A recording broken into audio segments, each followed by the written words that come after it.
we're a couple days into this now. Your thoughts on what you've been seeing so far? Well, it's good to see the water levels going down. So that's always encouraging news. We're going to head from here up to Yankton where they're going to crest a little bit later today. But down here in this area is by far where we're seeing the worst devastation. North Shore Drive on McCook Lake is a mess. I would like to personally encourage people to stay out of that area. We're going to start taking some pretty strong actions on making sure that families don't go in there. It is so dangerous right now, and we've got folks trying to get to their homes, and we understand that. But I've just been talking to the Emergency Operations Center, and we're going to start really being serious about making sure that people stay out of these dangerous situations. We've got power lines down and sinkholes and drop-offs of 30, 40, 50 feet. It's dangerous, and houses are gone. So we understand that people want their stuff, but we'll come up with a schedule where people can get into their home for a moment, but they need to be escorted, and it needs to be done safely. So hopefully that announcement will be coming out soon. I actually spoke with a group of McCook Lake residents today, and that's their biggest concern is we see people getting in there, but Yes. we want to know what our house looks like. They left with the clothes on their backs. Do you have an estimated timeline as to when some of them can maybe get in and see what's left? Yeah, that's what we were just talking about, is that it's so dangerous in there, and there are some people that are violating the emergency order and going anyways. We cannot lose a life at this point in time. We have gotten through this crisis situation, and everybody's worked so hard to keep people safe that right now I really just need people to honor that. What I've asked is for them to come up with a schedule of when a family can be escorted in to get a few things and come out, so that we really make sure that we don't have people just wandering in and out of these homes and when they're not supposed to be there. So you will probably see more of a presence of law enforcement. You'll see more of a presence of people on the lake, making sure people don't approach by boat and try to get into their home from that direction. The lake has been closed, and people need to recognize that, and there will be consequences. So we're getting serious now. We've seen people take some very dangerous chances, and we're not going to lose somebody on my watch. Any chance the National Guard might be brought in to help with that? I know that was a question some of these residents had, was like, are we going to see a state presence here instead of just local law enforcement? Well, you do have a state presence here. I've got like 4 or 5 agencies here. What we're going to do is we have to work through the city, and we have to work through the county emergency director.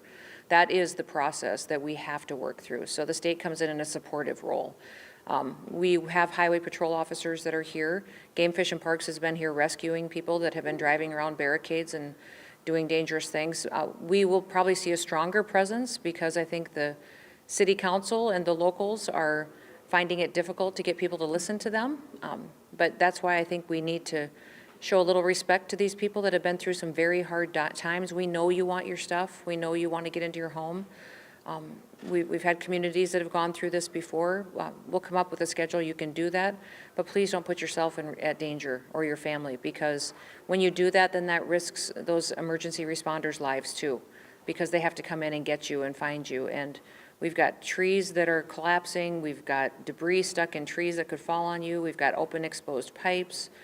There's some holes out there they say could be 100 feet deep, and you just don't know. You could be standing on what you think is solid ground and it could immediately collapse. So people just need to realize it truly is dangerous and that we need them to stay out of the area. So the levee worked, you mentioned yesterday, as planned, but I think I'm safe to say that what happened was not expected. Have you seen that devastation firsthand? I have, yes, I've been here every day. I think that you always have an emergency plan and you follow it in these types of situations. I think mitigation doesn't necessarily mean that no damage is going to happen. North Sioux City and the industrial park, obviously we're protected by that levee that was built by the city and then by the crossing of the interstate.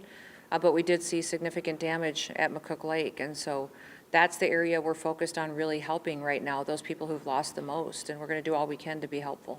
Aside from McCook Lake, there's a lot of other places in South Dakota that are still impacted by these floodwaters. What's the rest of the state looking like? Well, it kind of looks like a mess. Southeast South Dakota and over all the way over to the Missouri River is got a lot of communities that are suffering. I would ask people to give each other grace. We just came from Canton and they're struggling. We're been here in North Sioux City. We're going to McCook Lake. I'll be in Yankton a little bit later. There's lots of smaller communities along the way.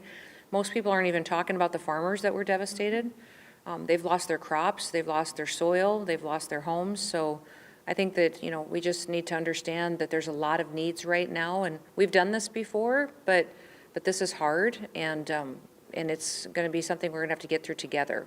Remember to love each other and to help your neighbors, because that's what makes South Dakota so special, is that we tend to approach this in a way that we focus on helping each other instead of, worrying so much about, attacking each other when we're tired. Yeah, I think you just mentioned it. Yes, the home loss is really bad, but the crop loss is a huge hit to these farmers. It is. And these fields are underwater, and who knows when this will truly, fully recede. How can farmers get that help to get that loss back? Yeah, I've encouraged these farmers to go into their FSA offices right away and report what they've got flooded. They also need to contact their crop insurance agent. All of this will, the thing is with crop insurance too, that doesn't cover your total loss. So basically, a lot of these farmers, they know now that they're already losing a ton of money this year. Because of this event, they won't be able to provide for their families. So I think for all of us to have some understanding of what that does, and then the ripple effect that has on the whole South Dakota economy is pretty substantial. So, reach out to them as well. And those farmers, be active in documenting your losses. All of these losses need to be documented so that we have an opportunity to at least get as much reimbursement from federal programs that are available to us as possible. What's the state of I-29 looking like right now? I noticed they were taking the levee down earlier today, so what's kind of maybe the process of maybe getting that big thoroughfare opened back up? I think it'll be opened up within a couple hours. So we had originally thought that this afternoon maybe the southbound lane would be open, but it looks like the northbound lane's even going faster too. So by tonight, hopefully that will be back open and operational. Anything else that you've learned here today in your meeting with these officials here in Union County? I think everybody's getting tired. Everybody's getting tired, and they're recognizing this is going to be a long haul. So, I think that they're trying to deal with getting gas and water and everything shut down to that McCook Lake area so that it can be safe for people to enter. It's every video you watch, you recognize, and every time we go out and see a new area that I haven't seen before, it's impactful. You carry it around with you. So I'm just a big believer, what you see with your eyes, you carry in your heart, and you try to do all you can to help that not to happen again in the future. Luckily, South Dakota has, for the last several years after the 2019 flood, we've spent a ton of money and state money into repairing dams, into repairing and building up levees, and to having more flood control measures, and those all worked. So I'm grateful we did that. We're in a much better shape than Minnesota is or Iowa in some areas, and I think it's because we're so aggressive at investing in those things to hold back water when we have events like this. I think some of the big unsung heroes in all of this are the first responders, the emergency crews, those who are out in the middle of this, who have probably had less sleep than I have. Yeah. What's your message for them that have really been in the thick of it? I'm just so grateful for them, because many of them, they weren't even asked to necessarily be there. They just heard the call and they went. They did all kinds of water rescues, dozens and dozens of them, and many times it was people who wanted to go look at the flood waters and got themselves in a bad position, and their lives would have been lost if it hadn't been for those emergency responders. So, if you see one, thank them, shake their hand, buy them some ice cream, do something to let them know that they're appreciated, because they did put themselves into a situation where they're exhausted and they risk their lives, and they all have families too.